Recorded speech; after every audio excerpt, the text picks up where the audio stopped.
Some of y'all don't look awake yet, but we're in Psalm 23. And in Psalm 23, here's what we said. We said the word psalm simply means this, to pluck a stringed instrument. You can forget that. Here's what I want you to know is that that book you have open is basically a big old song book, a song of poetry. That's the kind of literature that it is. We've called it this. This helps me remember it, that it's God's playlist for your life. So it's an easy way for me to remember it. The book of Psalms is kind of God's playlist for my life, that I can go and find the rawness of human emotion colliding with the realness of God, and there's a robust faith that kind of ignites as a result of that. And so all we're doing, 5 weeks, same psalm, Psalm 23. And what we've been doing each service as we've gone through this psalm, this is our 3rd week, is read it out loud together. I'd love to do that again. I'd love for you to join me. Let's do that again. Let's throw it on the screen. Everybody out loud together. Here we go. The Lord is my shepherd. I lack nothing. He makes me lie down in green pastures. He leads me beside quiet waters. He refreshes my soul. He guides me along the right paths for his name's sake. Even though I walk through the darkest valley, I will fear no evil, for you are with me. Your rod and your staff, they comfort me. You prepare a table before me in the presence of my enemies. You anoint my head with oil. My cup overflows.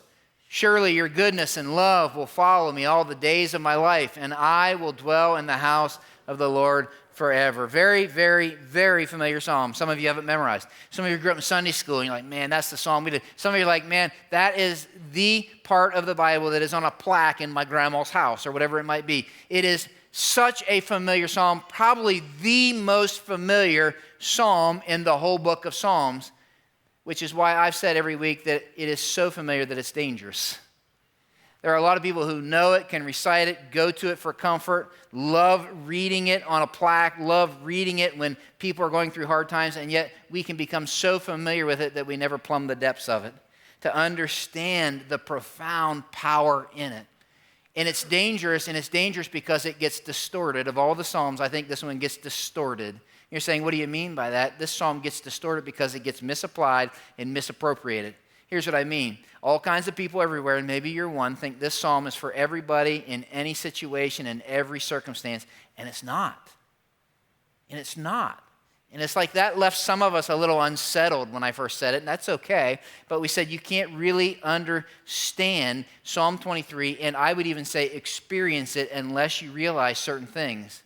And so the first week we said, well, what are those things? We said, the Lord is my shepherd, I lack nothing. We got to understand if Psalm 23 is ever going to pop for us, I got to embrace the truth, the reality that we, you, me, all of us together, we're all like sheep. All of us are just like sheep. Now here's what we said. If you weren't here, we said that's not real flattering because sheep aren't all that bright. We said sheep easily get led astray. Sheep get dirty, can't clean themselves. Sheep don't have great vision. And so we said it's not a flattering picture of us, but when we really dug in and took a look at our own lives and were really honest, we said, yeah, I'm kind of like sheep. Like if I really look at my life, I'm kind of like a sheep. That's kind of like how I roll. And so because I'm like a sheep, we said this, that you, me, we all need a shepherd. And so therefore, we love this psalm because it says, the Lord is my shepherd. Listen close. This left many of you unsettled, but the Lord isn't everybody's shepherd. The Lord isn't everybody's shepherd. He wants to be this morning. He wants to be your shepherd. He wants to be, but he's not everybody's shepherd. In fact, you won't understand Psalm 23, and the Lord will never be your shepherd until you recognize several things. And we said we got to begin by acknowledging that the shepherd became a lamb. Like you'll never understand Psalm 23 till you understand the psalm right in front of it, which is Psalm 22, that Jesus, the shepherd, became the lamb who was sacrificed in my place. That's something, we call that the gospel. It's called good news. That's the story of God, that Jesus took your place. All that crazy stuff that you came in here carrying, all the regret, the dirt, the grime, the stink of your life, the shame that no one else knows about, he died for that. But then we said the Lord is my shepherd would never make sense to me unless I make the shepherd my Lord, right?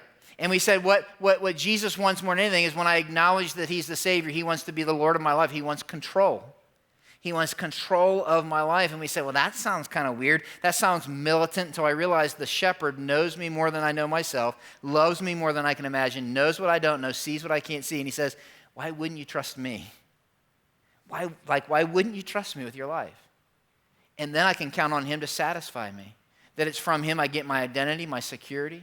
You see, Psalm 23 will never make sense till you acknowledge the shepherd is the lamb. He wants to be your Lord, and he wants to be the one to satisfy you.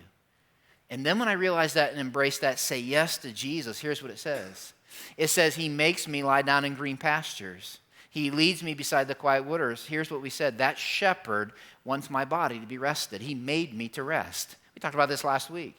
And many of you are like, wow, I never knew that, didn't know that, I needed that. But our shepherd wants us to be rested.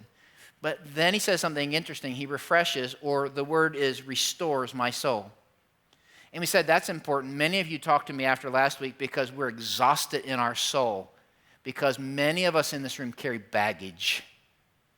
We got all kinds of emotional, spiritual, relational baggage. In particular, many of us carry either guilt or grudges. And our shepherd is the only one who can restore our soul. But then he says this, he's the one who's going to guide me or lead me on the right path for his name's sake. He wants my mind to be renewed. He's the one who wants to lead. He wants me to trust his voice. He wants me to obey, to follow. Why? Because he knows me better than I know myself. He loves me more than I could ever imagine. But then there's something that shifts, and I just want to spend the rest of our time on one verse. One verse today, and it's verse 4. Throw it on the screen. Here's what it says. Even though I walk through the darkest valley. Now, if you have your Bible open and you have a New International Version or a New Living Translation, that's kind of what it says. Some of y'all have a Bible that's a little older than that. It's a King James, or might have this Bible that says ESV or New American Standard. And so it says this, that even though I walk through the valley of the shadow of, what's it say? Of death. Some of you memorized it that way. All they're doing there is trying to make sense of these two Hebrew words about shadow and death and valley. And so they're just trying to make sense, and they're saying, even though I walk through the darkest valley, I will fear no evil. Why? Because you're with me. It's your rod and your staff. They are what bring me comfort. As I was reading about this, I actually came across a pastor who tried to describe the actual place that they think he may have been referring to, the valley of the shadow of death. It was a steep, narrow canyon where the sun only hit the bottom of the canyon when it stood directly over the canyon. It was full of crevices where robbers and predators could hide. It was a place that shepherds would have led their sheep to go from one pasture land to the other pasture land. What's David doing? Here's what he's doing. And here's where I need you to dial in. All David's doing when he uses this language is he's trying to paint a verbal picture for you. That's all he's doing. In this verbal picture, he uses the word, it's a valley, it's dark, it's the shadow of death valley. And when the Bible uses that imagery, David wants to paint the picture of times in our life that are times full of trouble, stress, disappointment, depression, fear, anxiety. Anybody in the room ever face any of that stuff? Then this is for you. Because he says, even though I walk through that valley. And there's several things about that dark valley that I think are important for us to understand if we're going to get the promise, the truth, the hope, and the treasure of this passage.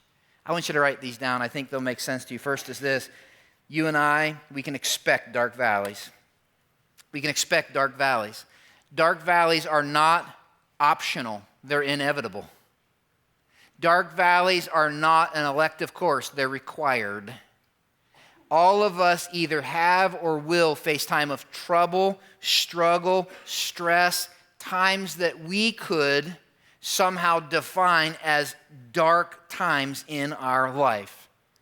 There's an author that I quote many times. I love how he puts it. His name's Tim Keller. He says, no matter what precautions we take, no matter how well we have put together a good life, no matter how hard we've worked to be healthy, wealthy, and comfortable with friends and family, and successful with our career, listen to this, something will inevitably try to ruin it. No amount of money, power, planning can prevent bereavement, illness, betrayal, disaster, and a host of other troubles from entering your life. Human life can be fatally fragile and subject to forces beyond your power to manage. Life can be tragic. Life can be hard. No one is immune. We don't need to go to Tim Keller. Here's what Jesus said. Look what Jesus said in John 16. I have told you these things so that in me you may have peace. Look what he says. In this world, say it out loud with me, you will have trouble. One of his followers' name was Peter. He has something interesting to say in 1 Peter 4. He says, "Dear friends, I don't want you to be surprised." Surprised when? I don't want you to be surprised when you're facing the fiery ordeal that's come on you to test you, as though something strange was happening to you. It's inevitable. His half-brother James had something interesting to say. He said, "Consider it pure joy, brothers and sisters, not if, but," he says, "whenever you face trials of many kinds." You see, here's the deal. It's part of life. Dark valleys are part of life. We are fellow travelers, and part of our travels in life take us through dark valleys. It's just part of living. It's part of life. But there's something else that I think is interesting about dark valleys. I want you to write this down, that you and I don't schedule our dark valleys, right? No one schedules sufferings. No one plans out their pain. By the way, if you do, come see me afterwards. I'd like to talk with you, right? We have a group just for you, okay? Nobody, I don't care who that wakes up and says, today would be a great day for a bad day. Nobody does that. There's nobody who plans to battle cancer. I think it'd be great to battle cancer. Nobody plans to kind of walk through an automobile accident. Nobody plans. I think it'd be great if I had a miscarriage. Nobody does that. Nobody schedules stress. Nobody schedules anxiety. Nobody schedules their depression. Nobody does that. No one puts crisis on their calendar.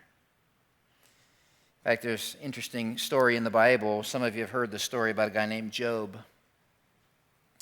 I like how the story begins. Job 1 begins this way: one day. Oh, that sounds like two words you just kind of read over, right? We don't spend a lot of time on that, but one day like any other day, right? One day like today. Just one day. That's how it starts. When Job's sons and daughters were feasting and drinking wine at the older brother's house, the bottom fell out. Because if you read the rest of the story, here's what happens. One day, while they were doing that, all of a sudden somebody comes and says, "Hey, Job, I got something to tell you. All your animals were stolen." It's like, man, that's kind of bad, right? That's like a bad day. But it's not over. Because on that one day like any other day, it seems like you're having a good day. You gotta say, not only have your animals been stolen, but the farm hands that used to take care of them, they've been killed. Oh, and then another messenger comes and says, "Hey, your shepherds and your sheep, all burned up." I don't know about you, but at that point in time, like, if I was Job, I'd be thinking, like, it might be a good day to go back to bed and start over, right? Till another messenger comes and says, "Oh, by the way, on that day, that one day like any other day, all your kids have been killed." So I love how raw and real the Bible is. Like, this dude had a bad day. And this guy had no answers for why he was having a bad day. The fact is, you and I don't plan, schedule our bad days. We don't plan our crisis. We don't schedule our suffering. And because we don't, we got to make plans before it comes, because it's inevitable. But there's something else about dark valleys that I think are really important. Are really, really important. I want you to write it down. All of our dark valleys are not the same. All of our dark valleys are not the same. The dark valley that you may be going through right now at this moment may be very, very different than the dark valleys that I've ever walked through and walking through. You see, there are dark valleys that I walk through because I've made bad choices in my life, and so I go through a dark valley. And then other times there's dark valleys that you and I walk through for no particular reason at all. Like, it doesn't seem to be any answer to it. It's like inexplicable. There's more questions than answers. And all of our dark valleys are different. In fact, as I'm looking out at you, I imagine to myself, I know some of your stories, and many of you, I don't know all of your stories. But I can tell, I've been doing this long enough, that some of you, more than likely, in a room this size, are walking through a dark valley. For some of you, maybe it's a dark valley that is a financial dark valley. You just found out your job, you lost it. Or maybe your dark valley is, the bills always seem to outweigh the income. And we're right at the brink of bankruptcy, and we don't know what to do and who to go to, and so we're walking through a dark valley.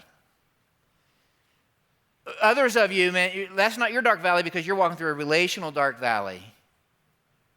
For some of you, it's a marital dark valley because she just told you she wants out. She wants a divorce, and you're like, "I can't believe," and we've been married, and what? Others of you, it's an emotional dark valley that you're walking through because maybe even last week's sermon, some of you talked to me, it kind of like drudged up things in you.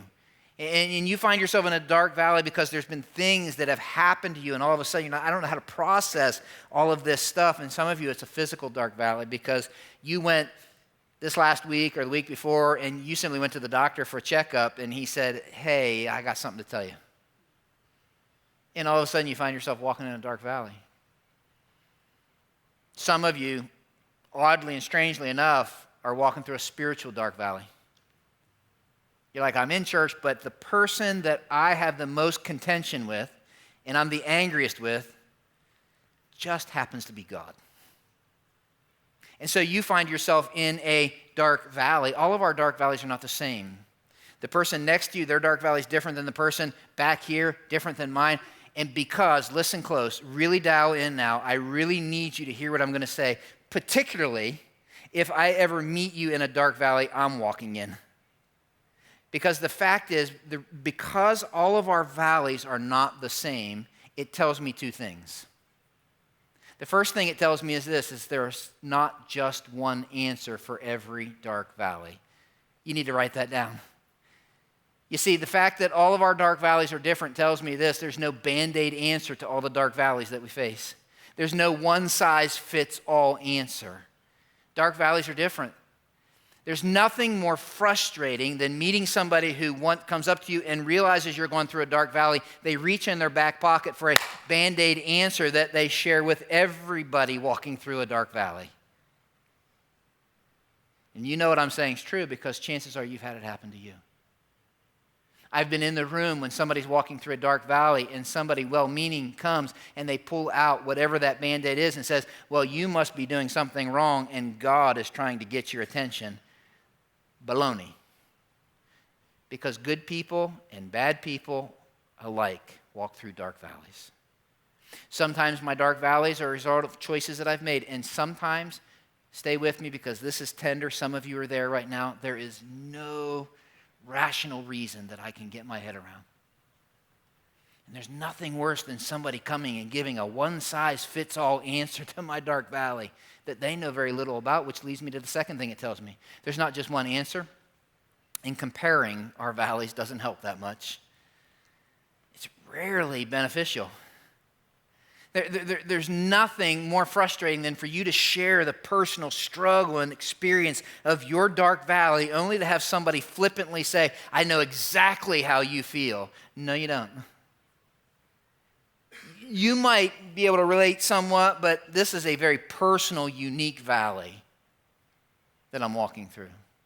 I stood in this room yesterday with a man that I love right here. I put my arm around him as he shared with me what it was like to begin a journey without his wife, who he's known for 60 years. I hugged him, we cried, I have no idea what it's like to lose a wife, let alone be married for that long. I could love him. I tried to help him. I could pray with him. I don't know exactly how he feels.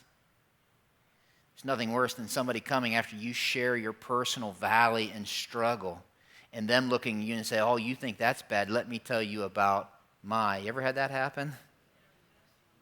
And in one sentence, minimize the uniqueness and darkness of your valley. You see, all of our valleys are not the same. And so there's not just one answer. Comparing rarely hurts. And I want you to write this down. The truth is, dark valleys can be very scary. Dark valleys can be very scary. They're scary because there's real danger that goes along with dark valleys. In fact, I was reading a guy, some of you maybe have heard of him, his name is John Davis, but he would say that actually there are places in the terrain where David would have been a shepherd, where there would have been valleys, and in those valleys there was crevices and caves, and in those crevices and caves and the darkness of those valleys would have been a great place for predators and robbers to hang out, and there was real danger in those valleys. And so those dark valleys were scary places because there was real danger. Listen close. Some of you need to hear what I'm getting ready to say. But. What becomes more frightening sometimes than the actual danger in those valleys is sometimes the shadows that those valleys cast. Because what happens when you walk through a dark valley that is casting shadows all over the place, shadows, think about this with me for a minute, shadows have a way of magnifying and over-amplifying what is really real. I know this firsthand because I had an experience where this happened to me. When I was 12, everybody say out loud 12. I want you to remember, it wasn't yesterday, it was when I was a boy, okay? But when I was 12, I was part of this group of boys, and this group of boys, these men would take us on camping excursions, making men of us, right? It just so happened I was 12, I don't know if I said that or not, and I was one of two that was 12. We were the oldest ones in the group. We were the oldest ones in the group. The rest of them were young bucks. They were 10 and 11, right? And so we were with this group of boys, and the rest of them were young, and we convinced our leaders we're almost men, right? We're 12 years old, and so we're going in the mountains. I grew up in the mountains of Pennsylvania. We're going to camp out. And so we had convinced our leaders it's time for us to break away from the pack. We can do this on our own. We're going to go way up in the mountain. We're going to do this by ourselves on our own. We don't need your help. We don't need your protection. Just me and my buddy. We're going to go do this. The leader's like, that's cool, man. You got to be a man. Let's go do it. And so me and my buddy up the mountain, we went obscure all by ourselves to our own place. The rest of those little 10 and 11-year-olds, they're down there with the leaders where things were safe. And we were loving life. Pitched our tent, did a great job building a fire, made some sassafras tea, stuff like that. We're cooking supper, having a great time. Till all of a sudden, everything changed when the sun went down. You're laughing because you know it to be real and true. Things sound and look different in the dark. Can I get one amen in the room? They just do. And so we're 12 and we're like, we're cool, no big deal. We're almost men. Like, no big deal. We're around the fire, and it came time. I said, we ought to get in the tent and get our stuff laid out so we're ready when it comes time to cash it in for the night. And so both of us get in the tent. Fire's still going a little bit out there, and we get in the tent. I'm rolling out my sleeping bag, and I look to the side of that tent. My buddy's over here, and against the panel of that tent, you know what I saw? I seen me a bear.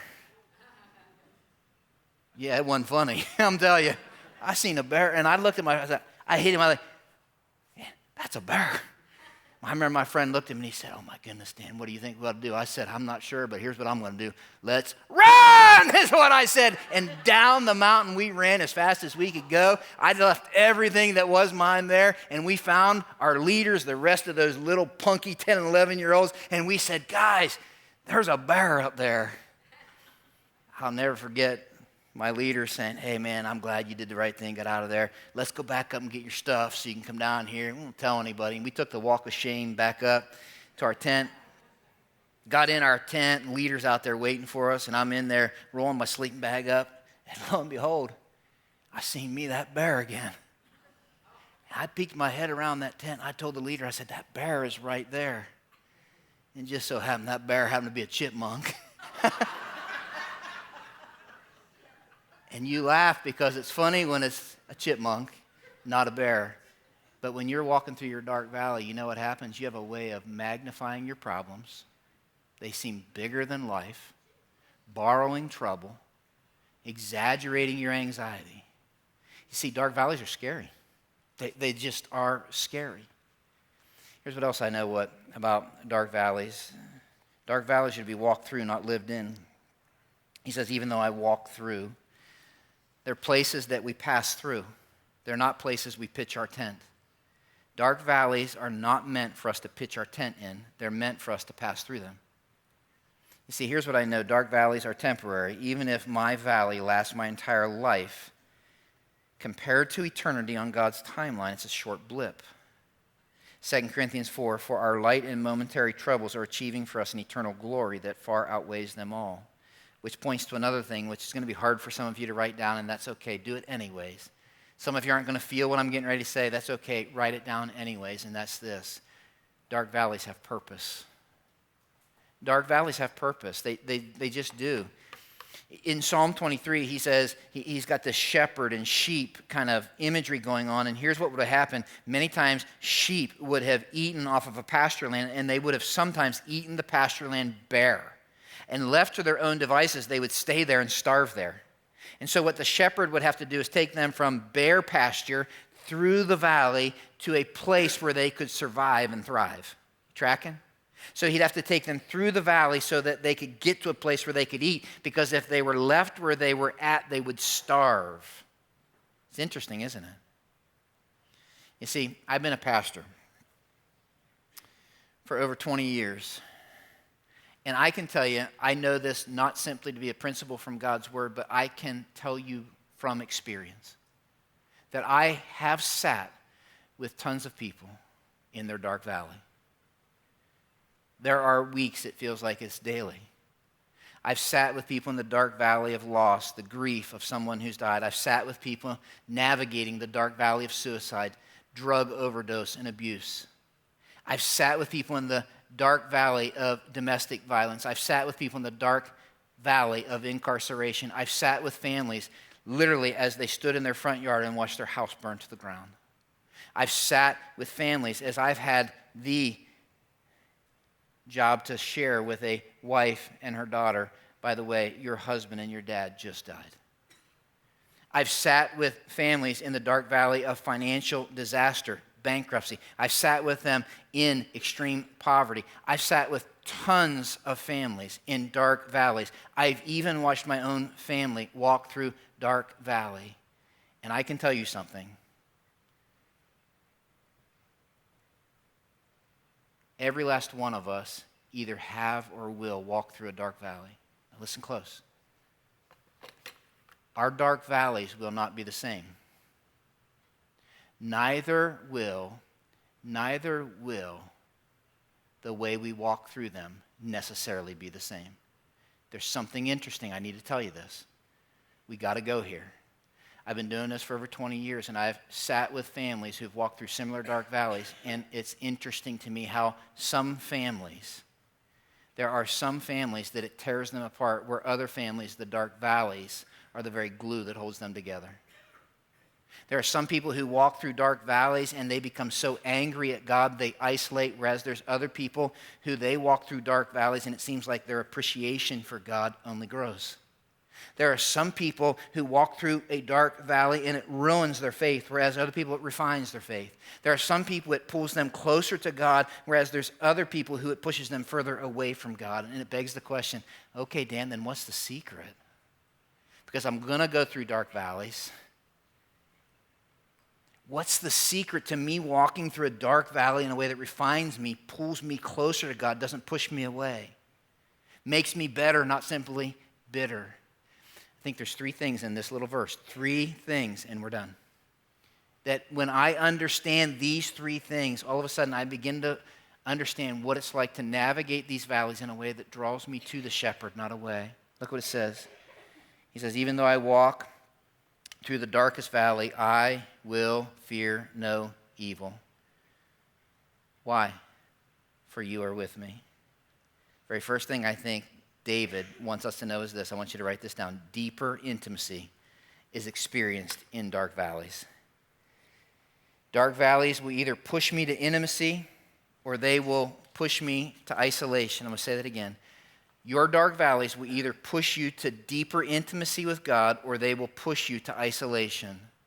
You're saying, Dan, help me understand that. Well, I'm glad you asked. I think we can see this right in the psalm. Look at the screen with me. I want to show you something fascinating. Psalm 23. Everywhere there's a bold underlined word, I want you to read it out loud, okay? Can we do that? Here we go. The Lord is my shepherd, I lack nothing. Makes me lie down in green pastures. Leads me beside quiet waters. Refreshes my soul. Guides me along the right paths for his name's sake. Look here a second. And then David says, I'm going to go into the dark valleys.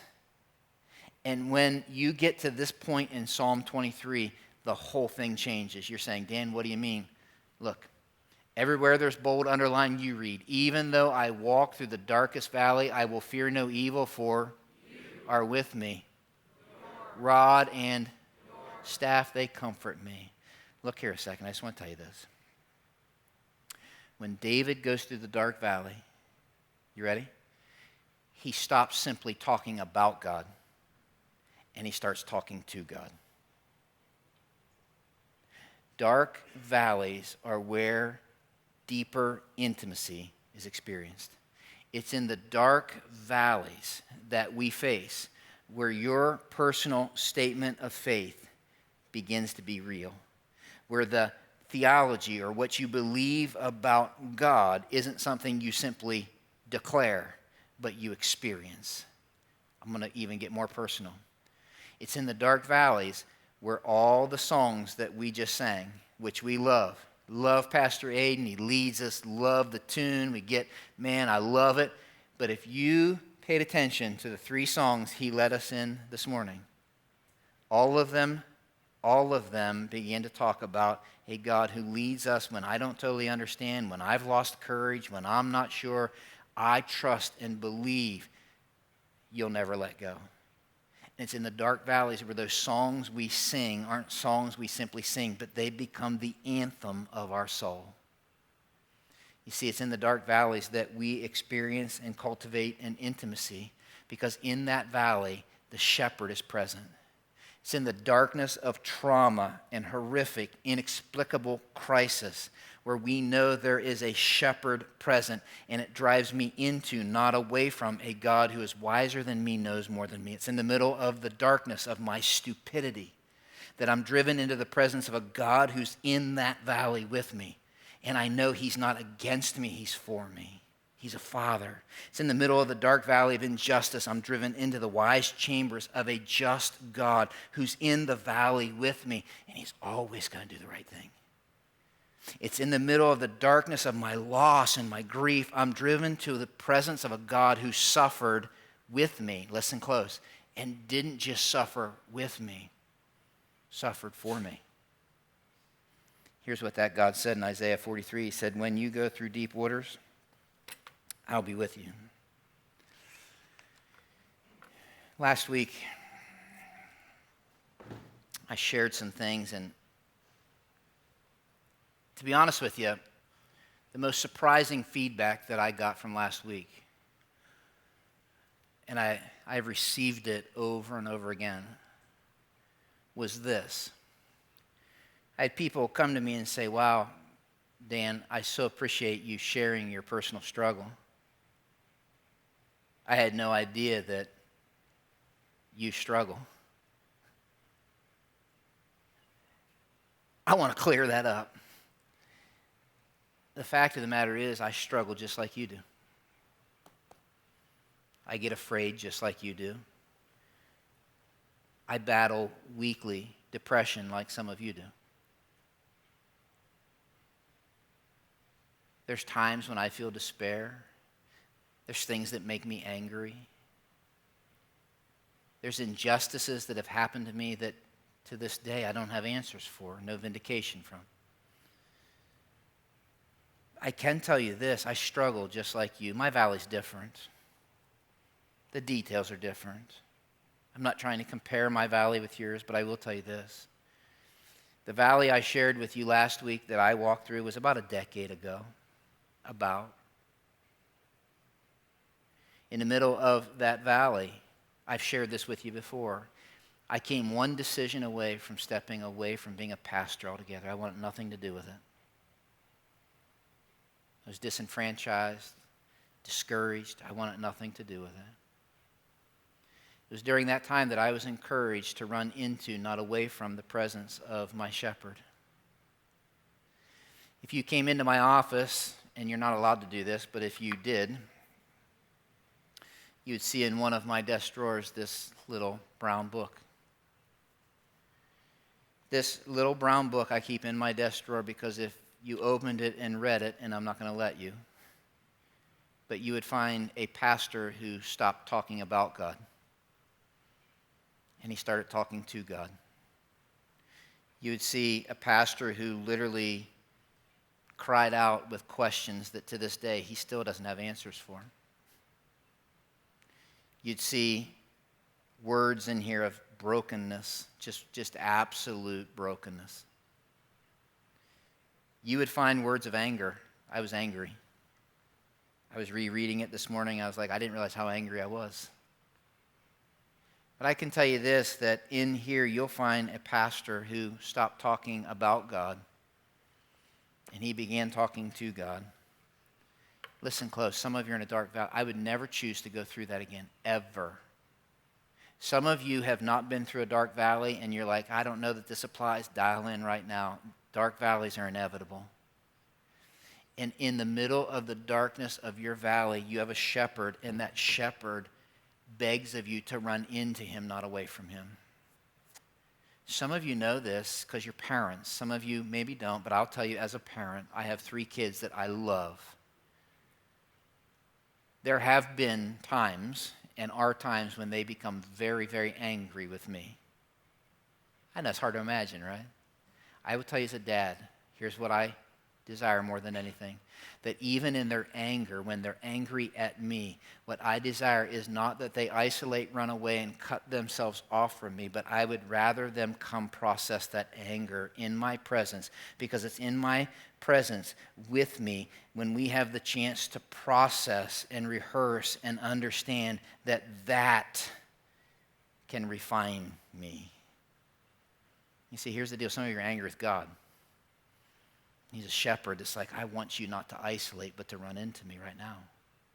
Because you might experience an intimacy if you run into him with your questions that may not have answers that you never dreamed possible. And you might be somebody who begins talking to God, not simply about God. I will tell you something. I meet all kinds of people, and there are all kinds of people who grew up in church, and they can tell you all the canned answers about God. But there's something different when you sit there and you talk to somebody who tells you about their conversation with God. Their conversation with God when they weren't sure how they were going to take the next step. You see, deeper intimacy is experienced, but there's something else. Look what it says. It says, your rod and your staff, they comfort me. The staff is what the shepherd used to guide the sheep, to make sure they went the right way. And it was in the dark valley when he needed that more than any other time, because they couldn't really see where they were going, and they needed the shepherd to direct them. Listen close. I think true and genuine faith is built in dark valleys. I want you to write it this way. Greater faith is built in dark valleys. Greater faith is built in the dark valleys of my life. God builds your faith in the dark valleys of life. Jesus' half-brother, James, said it this way, consider it pure joy, my brothers and sisters, when you face trials of many kind. Why? Because you know that the testing of your faith produces perseverance. Let perseverance finish its work so that you may be mature, complete, not lacking anything. It's in the valley of despair, loneliness, inexplicable questions. The shepherd asks us to trust his voice. I'm going to tell you some things that I just need to say them. Faith is not having all the answers to all my questions. Say it again. Faith is not having all the answers to all my questions. But faith is walking, obeying, even when I don't have answers to my questions. Faith is not denying how I feel. That's not faith. You have to be real about how you feel. But faith is walking even though I feel the way I feel, and trusting. You see, my faith is built in the valley. Yesterday, in this room, we celebrated the life of a lady whose name was Reba. It was interesting because they played a song. And I listened. I'd never heard the song, if I'm honest. So I went and Googled it, and the words are interesting. Listen to these words. Life is easy when you're up on the mountain. You've got peace of mind like you've never known, but things change when you're down in the valley. Don't lose faith, for you're never alone. For the God on the mountain, he's the God in the valley. And the God of the good times, he's still the God in the bad times. The God of the day is still the God in the night. Then it goes on to say, we talk of faith way up on the mountain. Talk comes so easy when life's at its best. Now down in the valleys of trials and temptations, that's where your faith's really put to the test. For the God on the mountain is the same God in the valley. Let me just say this. I think that song simply points to this. It's easy to trust God and love people like he tells us to do when we're on the mountain and everybody around us is lovable. That's easy. But all of a sudden you get dropped in a dark valley around people that are unlovely and hard to love. He said, I want you to trust me. It's easy to trust God and be patient because he says be patient when everybody's around you very tolerable to live with. You get dropped in the dark valley of work, neighbors that are like sandpaper in your life. And all of a sudden, that's where faith gets built. It's easy to trust God and be content when you have everything you want. That's easy. But when you walk through the dark valley where everything that you had is taken away, he says, I want you to trust me. You see, your faith, my faith, is built in the valley. That's where he works, because Proverbs 3 says this, trust in the Lord with all your heart. That's great. But then he says something else, lean not on your own understanding. Why does he say that? Because listen, in the valley, I can't see where I'm going. And you know what happens when you're in the valley? You get scared. And you know what some of us do? We stop. We get paralyzed in the valley and we just stop. And he says, this is no place to pitch your tent. I know you can't see what next year brings. I know you can't see what next week brings, but I'm asking you to trust me right now. But I've never been here before. Trust me. But I don't know where this, trust me. But it seems so dark and I don't know and I'm uncomfortable. And he says, trust me now. Because if you acknowledge me, I'll direct your paths. Some of you right now are in a valley and you've stopped. And he's like, this is not where you need to pitch your tent. He said, this is where faith is built, in a valley. Deeper intimacy, greater faith. I want you to write this down, then we're done. Something else about the valley, and that's this. Hope becomes real in dark valleys. Why? Because the shepherd's with me, guides me with his staff, protects me with his rod. Let me just cut to the chase on this. Buzzword in our culture. Hope. Everybody wants hope. Right? Hope is a piece of cake when you're on the mountain. When you're leading a rally, everybody's, woo, hope. Different when you're in the dark valley. And that's when hope becomes real. It's in the valley of the shadow of death when hope becomes real. You see, hope becomes real when I realize two things. You can write these down if you want, but there's two things I realize about shadows. The valley of the shadow of death. First is shadows can't hurt me. Shadows can't hurt me. That's interesting to me because the greatest shadow that Satan casts is the shadow of the fear of death. And Hebrews 2 says this, because God's children are human beings made of flesh and blood, so Jesus became flesh and blood. For only as a human being could he die, and only by dying could he break the power of Satan, who had the power of death. Only in this way could he set free all who live their lives as slaves to the fear of dying. You see, Satan likes to cast the shadow of death. Shadows can't hurt me. It reminds me of a story. A guy named Donald Barnhouse, you can forget that, but he was a pastor in Philadelphia, and his wife died, and he had 3 young children. And so they went to the funeral. They're driving home from the funeral, and he's like, I got to make sense of this for my kids, but I'm not sure how. So as they're driving this way, passing them this way, was a moving truck. And as that moving truck passed them, the shadow of that truck overshadowed the car. And then it dawned on him, and he asked his kids a question. He said, hey, I have a question. What would you guys rather pass over our car? The shadow of that truck or the truck itself? The kids knew the answer to that question. They said, Daddy, we want the shadow. It can't hurt us. And then Donald Barnhouse said this, did you know that 2,000 years ago the truck of death ran over Jesus in order that only its shadow might run over us? You see, the shepherd who carries the rod through the dark valley carried the cross to Calvary so that the truck of death would run him over. But there's something else about shadows. You know this just by observing, and that's this. Anywhere there's shadows, I can count on the fact there's light. There is no shadows if there's not light.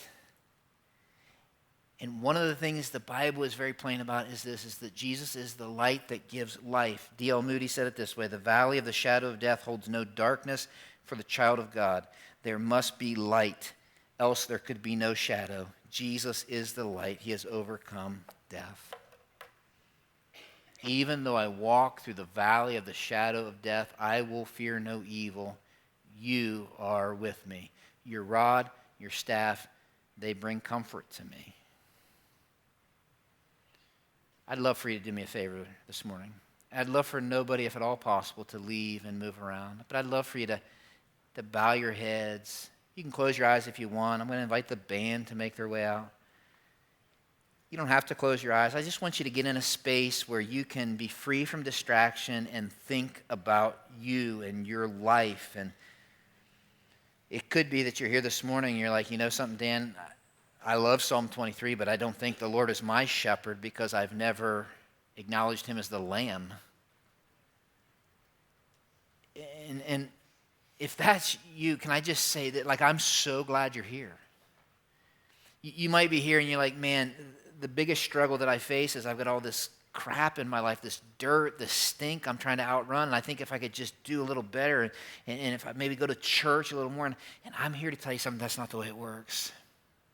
But the power of Psalm 23 is there was a shepherd who became your lamb, took your place. All that stuff in your life, all that dirt, all that guilt, all that regret, he died for all of that. And this morning, the shepherd's invitation to you is simply this. He's saying, would you put your faith and trust in me? Would you say yes to me as Savior? The moment you do, there's forgiveness, there's identity, you're part of the family. I'm your shepherd. There's a whole bunch of you in the room. You'd be like, yeah, I've done that. But if you were honest, some of you this morning are in a dark valley. The truth is, some of you aren't, and I would beg of you to pay attention, because the time to decide what you're going to do is not in the middle of the valley. James said, consider it pure joy before you get to the valley. But some of you right now are in a dark valley, and you're letting it isolate you from God. And the shepherd this morning is saying, no, I want you to run into me, not away from me. But I'm angry at you. And he's like, I know, I can handle that. I would rather you run into me. But it seems like there's more questions than answers. And he's like, I know, I want you to run into me. But it seems unjust. I know. But I want you to run to me. For some of you this morning, there's things that have happened to you that are inexplicable. Others of you, it's valleys of your own choice. And in that valley with you is a shepherd, and he's working, and he's leading, and he's guiding. And this morning, his prayer, his desire, his wish for you is that you would run to him, experience an intimacy you've never experienced. To begin talking to him and not just about him. To begin experiencing this relationship, not just a religion.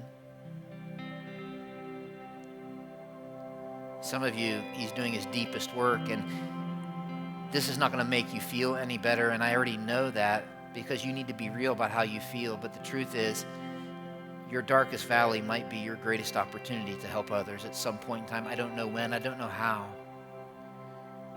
And I'm not saying that as a trite, superficial way that makes you feel different and happy, but it's true that greater faith is built in the valleys. And so, God, I am grateful this morning that even in the valleys, we have a shepherd who's present. And so we're going to sing a song, and your head's bowed, and if you want to close your eyes, if you want to just stay seated, you can just listen. You can join if you want. You don't have to. You can simply talk to your shepherd. But God, I pray that somehow the psalm of the shepherd and the hope in the valley would somehow fall across our hearts and our minds in a way that would ignite, give confidence, give hope, build faith, draw us into a deeper place of understanding.